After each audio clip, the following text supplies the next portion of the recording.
India کے شہر آگرہ میں مغل امپائر کے آرکیٹیکٹس کا ایک ایسا شاہکار موجود ہے جس کو آج پوری دنیا تاج محل کے نام سے پہچانتی ہے۔ 42 ایکڑ پر پھیلا دور سے ہی چمکتا ہوا یہ مقبرہ جہاں اپنے اندر خوبصورتی کے باغیچے سجائے ہوئے ہے، وہیں اس کے اوپر غم اور اداسی کے کئی بادل ابھی تک منڈلا رہے ہیں۔ زیم ٹی وی کی ویڈیوز میں ایک بار پھر سے خوش آمدید۔ ناظرین، لگ بھگ 400 سال پہلے بنائی جانے والی یہ خوبصورت بلڈنگ جہاں اپنے دور کی سب سے بڑی اور سب سے شاندار بلڈنگ ہوا کرتی تھی، وہیں آج اس کو دنیا کا 7واں عجوبہ بھی مانا جاتا ہے۔ اس عالیشان اسٹرکچر کو بنانے میں 20,000 مزدوروں نے دن رات خون پسینہ بہایا، اور وہ بھی 1 یا 2 سالوں تک نہیں بلکہ پورے 22 سالوں تک۔ اگر آج کے دور میں اس کی قیمت کا اندازہ لگایا جائے تو سنگ مرمر کا یہ انمول مقبرہ حیرت انگیز طور پہ $1 بلین یعنی 7,500 کروڑ روپیوں سے بھی زیادہ مہنگا ہے، کیونکہ اس بلڈنگ میں مغل آرکیٹیکٹس نے اپنے ہنر کی کئی ایسی نشانیاں چھوڑی تھیں جن کی دنیا کے ٹاپ انجینئرز بھی آج تک تعریف کرتے ہیں۔ اس بلڈنگ کو ایسے ڈیزائن کیا گیا کہ جب مین گیٹ کے پیچھے سے اس کو دیکھا جاتا ہے تو یہ کافی بڑی لگتی ہے، لیکن جیسے ہی مین گیٹ کی طرف بڑھا جاتا ہے تو آٹومیٹیکلی اس کا سائز چھوٹا ہوتا جاتا ہے۔ دماغ کو چکرا دینے والی یہ کوئی پہلی ٹرک نہیں تھی جو مغل آرکیٹیکٹس نے استعمال کی ہو۔ اس کے گرد چاروں میناروں کو بالکل سیدھا کھڑا نہیں کیا گیا، بلکہ یہ مینار باہر کی طرف تھوڑا جھکے ہوئے ہیں، کیونکہ اگر ان کو سیدھا کھڑا کیا جاتا تو دور سے دیکھنے پر یہ اندر کی طرف جھکے ہوئے لگتے، جیسا کہ ان مسجدوں میں آپ دیکھ سکتے ہیں۔ ان میناروں کو باہر کی طرف جھکانے کا ایک اور ریزن بھی تھا، اور وہ یہ تھا کہ خطرناک ارتھ کوئک کی صورت میں اگر یہ مینار گریں بھی تو یہ باہر کی طرف گر کر تاج محل پر ایک آنچ بھی نہ آنے دے۔ لیکن آخر ماجرا کیا تھا کہ اس کو بنانے والے کسی صورت میں اس پر ایک خراش بھی برداشت نہیں کر سکتے تھے۔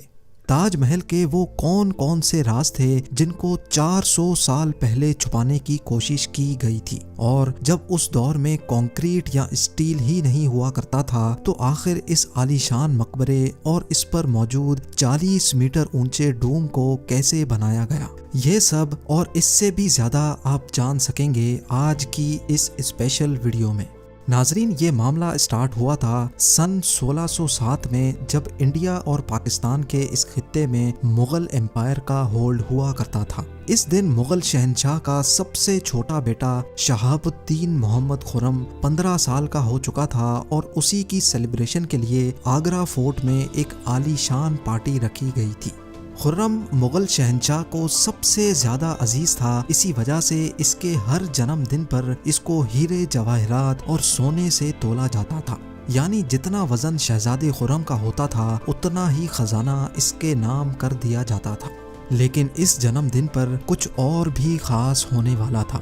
مغل شہنشاہ نے شہزادے خرم کی شادی اپنے ایک وکیل کی بیٹی کے ساتھ کر دی جس کو ممتاز محل کے نام سے جانا جاتا ہے۔ ممتاز اور خرم کو پہلے دن ہی ایک دوسرے سے بے انتہا محبت ہو چکی تھی، اور اس وقت یہ کسی کو بھی معلوم نہیں تھا کہ اس محبت کا بول بالا ہمیشہ کے لیے رہنے والا ہے۔ اگلے 10 سالوں تک شہزادے نے کئی جنگیں لڑیں اور ان میں بھرپور کامیابی بھی حاصل کی۔ اسی وجہ سے شہنشاہ نے خوش ہو کر ان کو شاہ جہاں کے لقب سے نوازا، جس کا مطلب ہے دنیا کا بادشاہ۔ شاہ جہاں کی ٹوٹل 6 بیویاں تھیں جو آگرہ فورٹ کے حرم میں ہی رہتی تھیں۔ ان 6 میں سے شاہ جہاں سب سے زیادہ محبت ممتاز سے کرتے تھے، اور یہی وجہ تھی کہ ان کا زیادہ تر وقت ممتاز محل کے ساتھ ہی گزرتا تھا۔ وقت تیزی سے گزرتا جا رہا تھا، اور 4 سالوں کے بعد یعنی 1621 میں مغل شہنشاہ اچانک چل بسے۔ شاہ جہاں جو پہلے ہی مغل امپائر میں خاصا فیمس ہو چکا تھا اور جو شہنشاہ کا چہیتا بیٹا بھی تھا، 1628 میں یعنی باپ کی موت کے 7 سالوں بعد اس نے شہنشاہ کی گدی سنبھال لی۔ پوری مغلیہ سلطنت اپنے نئے شہنشاہ سے بے حد خوش نظر آتی تھی۔ یہ وہ پیریڈ تھا جب مغل امپائر اپنے پورے عروج پر تھی، یعنی پورے انڈیا پاکستان کے ساتھ ساتھ افغانستان کے بھی کئی حصوں میں مغلیہ سلطنت کا راج ہوا کرتا تھا۔ سارے فیصلے شاہ جہاں خود کرتا تھا، جبکہ ممتاز محل پیچھے رہ کر شاہ جہاں کو مشورے دیا کرتی تھی۔ لیکن کسی کو بھی اس بات کا علم نہیں تھا کہ یہ خوشیاں عنقریب ماتم میں بدلنے والی ہیں۔ گدی سنبھالے ابھی 1 ہی سال گزرا تھا کہ ایک بار پھر سے مغل امپائر کو دشمنوں کا سامنا کرنا پڑا۔ اگلے 2 سال جنگ چلتی رہی اور شاہ جہاں کو اس جنگ میں بھی بھرپور کامیابی نصیب ہوئی، لیکن شاہ جہاں ابھی اس کامیابی کا جشن مناتے کہ ان کو ایک افسوسناک خبر سے آگاہ کیا گیا۔ ممتاز محل جو کہ شاہ جہاں کے 14ویں بچے کو جنم دے رہی تھی، اس کی حالت بگڑ گئی اور 17 جون سن 1631 کو وہ نہ چاہتے ہوئے بھی اس دنیا سے چل بسی۔ پوری مغلیہ سلطنت کا جشن دیکھتے ہی دیکھتے ماتم میں بدل گیا۔ یہ خبر جو شاہ جہاں پر آگ بن کر گری تھی، اس نے تو جیسے ان کی دنیا ہی ختم کر ڈالی۔ شاہ جہاں کی سب سے پہلی محبت اور ان کی سب سے عزیز بیوی ممتاز محل اس دنیا سے رخصت ہو چکی تھی۔ کہا جاتا ہے کہ اس غم کی پرچائی نے شاہ جہاں کو کالے اندھیروں میں دھکیل دیا تھا۔ اگلے 8 دنوں تک انہوں نے کچھ نہیں کھایا اور اگلے 2 سالوں تک نہ کوئی موسیقی سنی اور نہ ہی پرفیوم لگایا۔ ممتاز محل نے مرنے سے پہلے ایک آخری خواہش کی تھی۔ وہ چاہتی تھیں کہ ان کی قبر دنیا کے سب سے خوبصورت مقبرے میں بنائی جائے۔ اس ٹاسک کو اور ممتاز محل کی آخری خواہش کو پورا کرنے کے لیے شاہ جہاں نے اپنی ساری دولت اور پوری زندگی وقف کرنے کا ارادہ کر لیا۔ ممتاز کے گزرنے کے 6 ماہ بعد یعنی 1632 میں ہی تاج محل کی کنسٹرکشن کا کام شروع کر دیا گیا۔ قریب 20,000 سے بھی زیادہ مزدور، پتھر تراش اور کاریگروں کو پوری سلطنت سے اکٹھا کیا گیا۔ لشکروں کے لشکر شاہ جہاں کے حکم پر آگرہ بلوا لیے گئے تھے۔ کیونکہ ممتاز کی قبر یمنا ریور کے برابر میں موجود تھی، اسی وجہ سے اس جگہ پر دنیا کی سب سے خوبصورت بلڈنگ بنانا کافی مشکل ٹاسک تھا۔ ریور کے کنارے زمین کافی سافٹ ہوتی ہے اور اگر یہاں کھدائی کا کام کیا گیا تو پانی کا بہاؤ تاج محل کی فاؤنڈیشن کو بھی نقصان پہنچا سکتا تھا۔ اس مسئلے سے نمٹنے کے لیے مغل انجینئرز نے یہاں سب سے پہلے زمین کے اندر کئی کنویں کھدوانا شروع کیے۔ مزدور یہ کنویں تب تک کھودتے رہتے جب تک خشک زمین نظر نہ آ جاتی تھی۔ ان کنووں کو پتھروں اور گارے سے بھرا گیا اور پھر اس کے اوپر پتھروں کے بڑے بڑے کالمز کھڑے کیے گئے۔ اس سارے کام کو انجام دینے کے لیے مزدوروں کے ساتھ ساتھ ہاتھیوں کی ایک بہت بڑی فوج کو بھی استعمال کیا گیا۔ مغل انجینئرز کی یہ ٹرک کام کر چکی تھی اور اب ایک ایسی مضبوط فاؤنڈیشن تیار تھی جو نرم زمین پر بھی فولاد بن کر کھڑی تھی۔ فاؤنڈیشن کے بعد اب باری تھی ایک ایسے بلڈنگ ڈیزائن کی جو آج سے پہلے کسی نے بھی نہ دیکھا ہو، ایک ایسا ڈیزائن جو پچھلے سارے ریکارڈ توڑ ڈالے۔ تاج محل کے ڈیزائن کا آئیڈیا شاہ جہاں نے اپنے باپ دادا کے مقبروں سے لیا تھا۔ باپ کے مقبرے سے میناروں کا آئیڈیا لیا گیا، دادا کے مقبرے سے بلڈنگ کور کا آئیڈیا لیا اور اپنے انکل کے مقبرے سے ڈوم کا آئیڈیا لیا تھا۔ اور جب ان سب کو کمبائن کیا گیا تو ایک شاندار اور عالی شان ڈیزائن ابھر کر سامنے آیا۔ بلڈنگ کے اسٹرکچر کو بنانے کے لیے لاکھوں نہیں کروڑوں اینٹیں موقع پر ہی بیک کی گئیں۔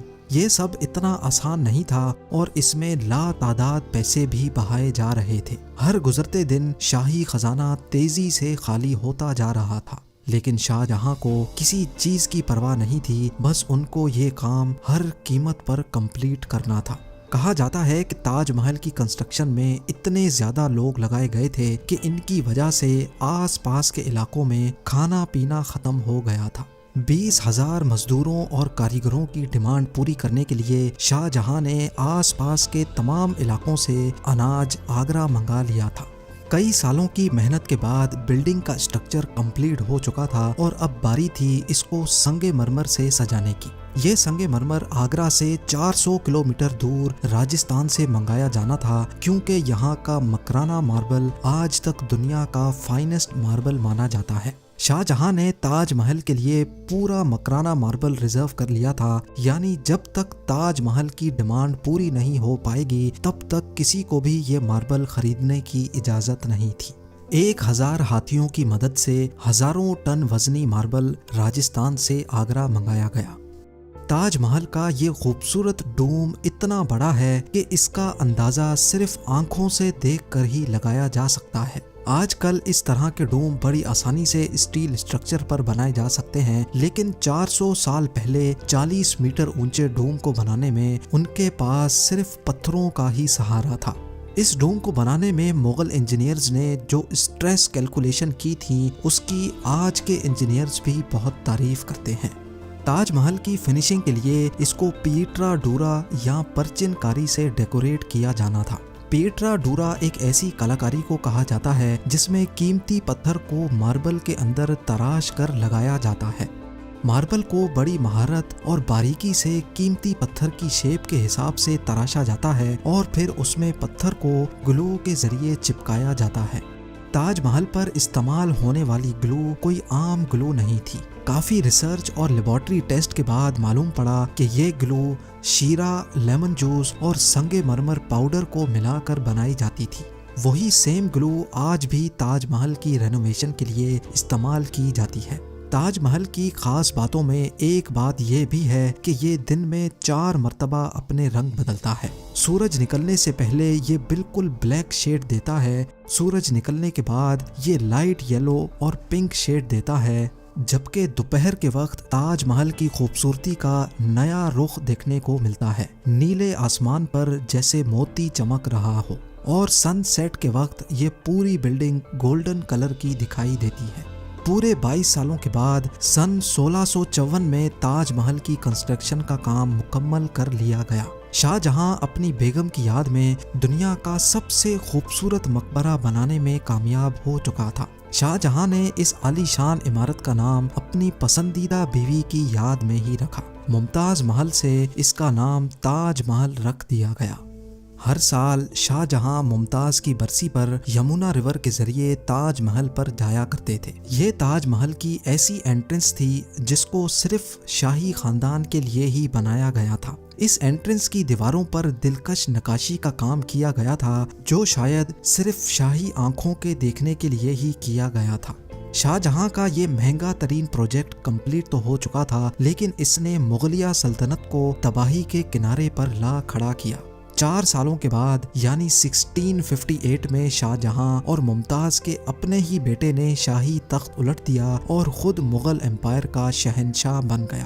شاہ جہاں جو پچھلے 30 سالوں سے اس تخت پر راج کر رہے تھے، اس کو قیدی بنا کر آگرہ فورٹ میں ہی بند کر دیا گیا۔